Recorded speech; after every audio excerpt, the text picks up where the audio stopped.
عثمان رضی اللہ تعالیٰ عنہ امیر المومنین، اور عبد الرحمن تیمی فرماتے ہیں کہ میں حرم میں تھا تو عثمان اندر آئے، ہاتھ میں جوتا کونے میں رکھا اور اللہ اکبر کر کے نماز شروع کر دی۔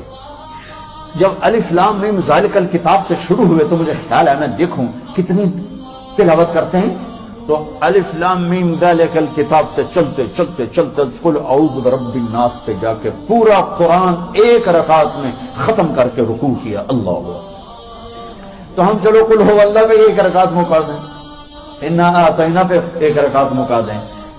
تو موسیٰ علیہ السلام نے کہا آپ کی قوم نے، میری قوم نے نہیں پڑھی، 2 نہیں پڑھی، یہ 5 کہاں سے پڑھیں گے؟ آپ نے کہا بس موسیٰ اتنا ہی ہے۔